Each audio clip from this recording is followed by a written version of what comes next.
Hello everyone, আজকের recipe হচ্ছে beef kofta কারি recipe. তো ফার্স্টে আমি একটি ব্লেন্ডারে গরুর মাংস নিয়ে নিয়েছি। এর মধ্যে পরিমাণ মতো আদা রসুন বাটা, পেঁয়াজ কুচি এবং পরিমাণ মতো লবণ ও 3-4টা শুকনো মরিচ দিয়ে গরুর মাংসটাকে ভালো করে ব্লেন্ডার করে নেব।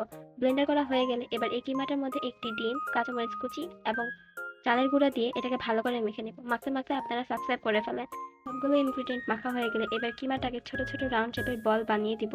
এবার বানানো হয়ে গেলে আমার বিফ বলগুলো হালকা বাদামি রঙের করে ভেজে নেব।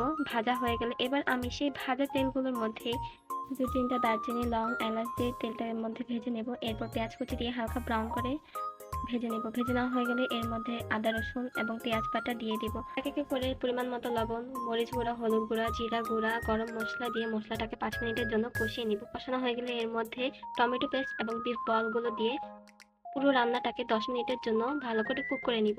রান্নাটা দেখতে যেমন লোভনীয়, খেতেও তেমনই স্বাদ। আপনারাও বাসায় ট্রাই করতে পারেন। আজকে এই পর্যন্তই। Thanks for watching.